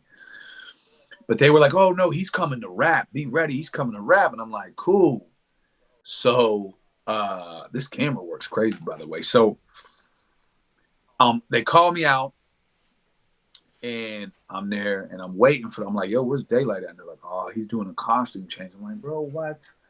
So then he comes out with the costume or whatever, right? And I'm like, oh man. So I'm like, all right, I got these rounds. Like, because I don't know, you know what I mean? Daylight's a very charismatic individual. There could be some ultimate reveal here that he gets a lot of props on or whatever. And, you know, I got to take it seriously. So when he started rapping, he wasn't getting a lot of love again, and people started to grow restless. And that's when he was like, yo, man, like, you keep booing me, and I'm a boo-boo on this stage. That's what he said. You keep booing me, I'm going to take a boo-boo on this stage. So I rapped my first round, and he got through a round. Then I rapped my second. I mean, that's where, like, he finally was like, and then he went to go, like, shit or something. I was like, oh, this thing is over, bro. I'm like, yeah, this thing is over. Pause, man. How we get this off the screen, man? Jesus Christ. Yeah, so I ain't so know, then man. I asked me, never like, watched it that far, dog. I said, yo. So they asked me, like, yo, they're like, you wanna rap your third round? I'm like, hell no, I'm not rapping. He just no showed third me round, his bro. Like, man, dog. Listen, dog. I have never watched the video that long, dog. I didn't know he just pulled bare ass out, dog. bro, Oh my okay, this thing's a God, rap. dog. Man, they were It was so like, worried at the venue that he was gonna pull some shit. yeah, because he had a string right around that time of doing just, you know, his own thing, I guess, or whatever. So, Oh man, Daylight, man. yeah, it was wild, bro. It's definitely one of the wilder. At that point in time, were you like, man, what the fuck am I doing, man? What am I doing with my life? Kinda, yeah. I think my first thought was like, damn, Trev, shame on you, bro. Like, you just shouldn't have took the battle, like, you know what I mean? But I definitely had touched base with Daylight, like, Yeah. But I do think it might have been via text. And I was like, yo, is this something you want to do or whatever? He's like, I mean, yeah, let's get a check, whatever, ain't no thing. And I was like, okay, cool. Right. And so, but yeah, I was like, all right, this ain't it. Right. So, it was definitely an interesting. But I remember them taking him, so I just want to make sure that he wasn't like in jail or some shit, right? Because I was like, what the fuck are they going to hit dude with, like, a decent explosion? And to this day, I don't know if they, you know, what they did, but I think he was cool. Right.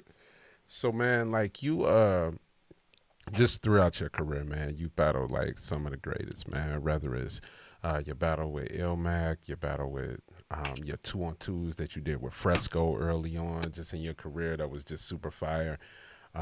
Even later on in your career, like, that was like your go-to partner when it came down to just battling. You and Head Ice, you and DNA on Syndicate Cartel. That was super, like, just that platform. Like, you were going all over the place, man.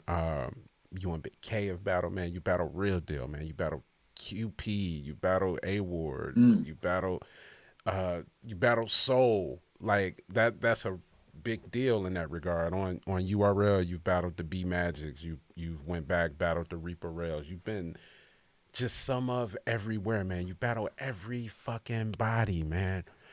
How do you still what pushes you to continue to evolve, to continue to take new matches and just push to be a better MC? And you done battled the best of the best, man. I still get excited for it, bro. I still do, and now I'm excited to figure out how these clips work and to build my brand and platforms like TikTok and whatnot, and also to continue to push the messages that I have out, you know, about my father, or continue to make my brand as big as possible so that Trevor can benefit through what he wants to do. So to me, there's still tons of work to be done. You know, the times, the adventures are amazing. You know what I mean? I still love doing it. I still get the butterflies the day of. I still do the 1,000 memorizations, and for me, it's something that, and again, you know, I still make music and I push my music, so that's also something that helps. Yeah, man, it's still something that I love doing. and it's still very beneficial to me. And I always said that if I find myself regressing in any facet, or I don't know, if I find like, not being able to get booked or something, maybe it's time to think about something different. But that's never, I've been fortunate, that's never happened. So, Man, I'm starting. one of the really dope things, man, just being your friend, man, is just to see your relationship with your son. Has a really really dope talent. He's like one of the he can improv. He's really dope with voices. I want to share one of his clips. Oh, what have got you on here? Go ahead. So like he's off the top dope too, man. Like with his like random. Of course. We are familiar with it. And let's see what voice we have for good old Admiral Akbar. It looks like Peter Griffin and Rick Sanchez. Peter Griffin and Rick Sanchez. Oh my God, this is so friggin'. Wait a minute. Get him, Cody. It's a trap. All right, so I'm not really sure you idiots didn't catch on already, but this is totally a trap, by the way. So have fun dying away. Wubba-dub-dub, yeah. All right. Man, just What's up, everybody? I'm Trevor Weller. I'm Trevor Weller. We have a treat for you today, an improv exercise that's going to be a special treat for all you Star Wars fans. So y'all make sure y'all follow. So what I have here is yeah, two piles. man. Listen, One man, pile I have Trev iconic is Star Wars hilarious, quotes, man. and one pile. Like man, that what I showed was just me just grabbing something at random, man. He's got really dope stuff on YouTube, on IG, and just your mission to make sure that your son is exposed to and has the opportunity to explore his passions is something that I admire as a father, right? Appreciate you, bro. So I just want to make sure I give you a kudos in that regard. What does your son like growing up? Did he always think like dad was cool? Did he understand what you were doing, or did it like come with the age? I weirdly found out like that he downplayed it for the longest. Like he didn't tell me that other people in skin. I would ask him because I was just genuinely curious, not like, yo, is people giving your dads flowers, but like I'd be like, people ever say something about you? And he'd be like, no, not really. And then he didn't say it till like years later, like, yeah, people would, whatever. And he would just tell me random instances. And I'm like, oh, you never told me that. So he's into battle, like he likes battle rap a lot. He watches the compilations or whatever. Like he doesn't necessarily watch. Yeah. Nah, Yeah, he my doesn't. daughter He ain't just in like, tune. Like she like I watch you. I know Marv and your friends that come by. Like I see them. Yeah. He'll just catch like compilations or whatever, what have you. Do you you gotta? I want to talk about this before we get out of here because your career spans so far, man. We didn't get into the RBE stuff. We didn't really talk about a lot of stuff, but I did want to talk about. I wanted to talk about just your mission and your motivation throughout these years with Justice for Charlie. You have brought my awareness and my concern and observation when it comes down to just healthcare in this country, hospitals and how they treat our family members, and just making sure that that we're trying to be as on top of everything as we can, and even in those moments is difficult.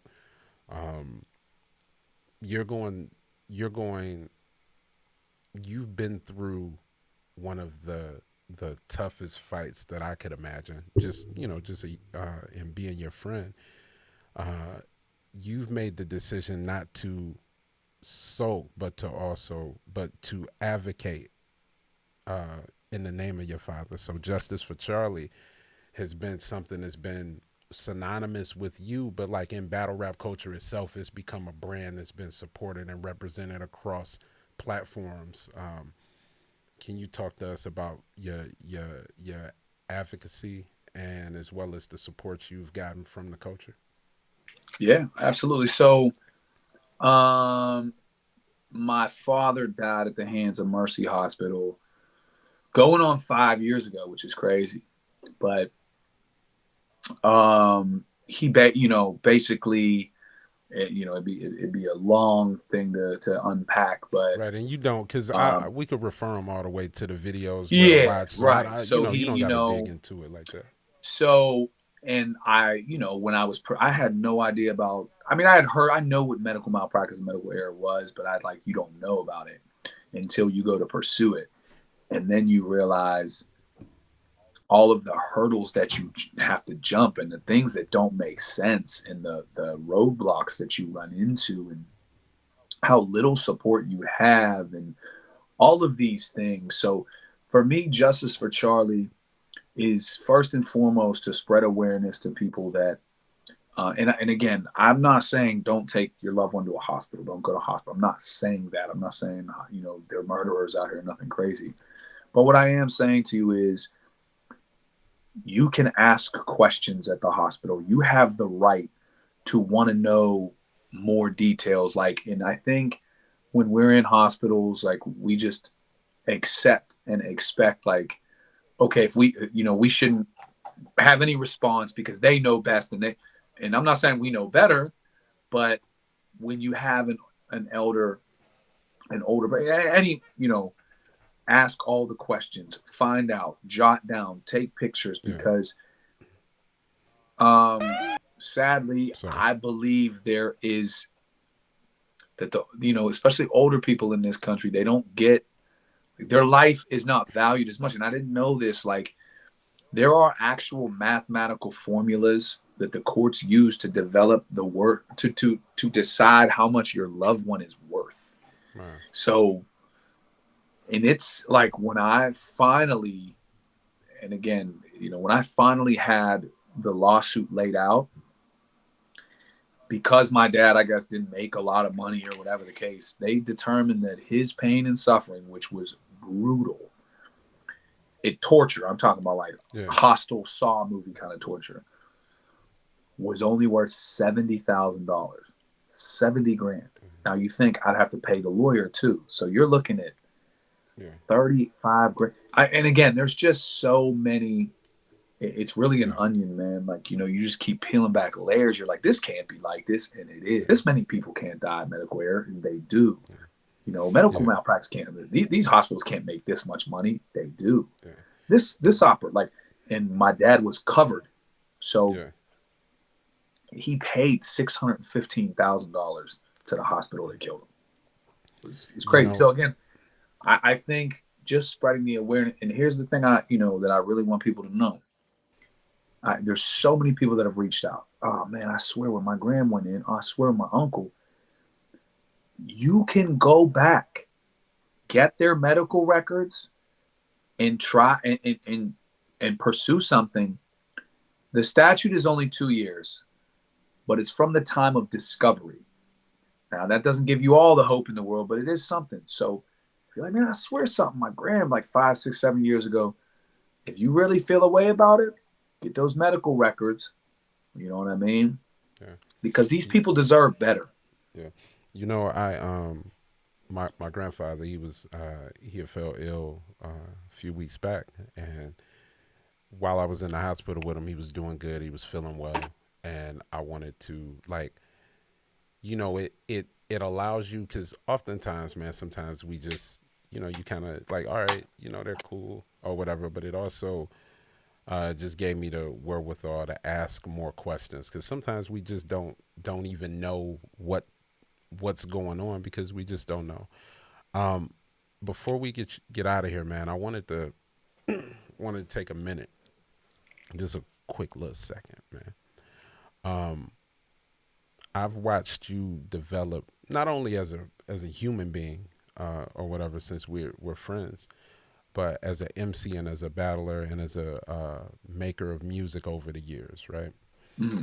And I've been able to see you as a father, someone who's given his all to his son to make sure that his son has the experiences that a kid is supposed to have, man, above and beyond, man. And I wanted to say, just as somebody that's a part of the battle rap culture, man, I appreciate your contribution to the culture all these years. And I think sometimes when we talk about, let's say when we're talking about Pittsburgh, or if we're just talking about the whole PA, I think sometimes when they're having these discussions, that people understand your greatness being huger than the place you're from. You were a name in battle rap, and I didn't know. I knew you were from Pittsburgh, but it wasn't synonymous because your name was so huge in battle rap. I don't care where you were from. Like, you were one of the best and still one of the best. So whenever I see your name left out of a conversation when we talking about PA rappers, I think number one is a shit list. But I also think that you were shining at a time when shine from your state wasn't necessarily a thing that people saw outside of the city of Philadelphia. And like, I knew about you before I knew about Wiz Khalifa, before I knew about Mac Miller, before I knew about just anybody from like just out that way. And I'm lucky to be your friend. Battle rap is better because you're in it, and it's gotten better year after year because you're one of the people that have gotten better year after year, man. I want to tip my hat to you, man. Thank you for coming on the show. Man. I appreciate you, my brother. For sure. Listen, don't go nowhere. I'm going to shut the show down. Want to holler at you real quick before we get out of here. I'm going to throw you on the ghoulie. I'm going to shut the show down, and then we're going to chop it up off camera. Hold on 1 second. All right, y'all. Real deal, man. Thanks for coming on the show. Man, everybody that stayed in, tuned in, make sure y'all follow, subscribe, hit the notification bell so y'all could get notifications. Share this throughout the week. We're trying to grow something organic. I'm not, like, asking y'all to do too much. Just share the links. That's it. We got a lot of shorts on the page. You can check those out.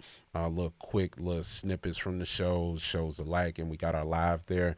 You can always contribute to the super chat while the live is going. It's just a couple dollars. I just put it on the promo for the bigger videos or whatever the case is. Whatever video the super chat come from, I just throw it on the ads for it. But either way, man, we appreciate y'all.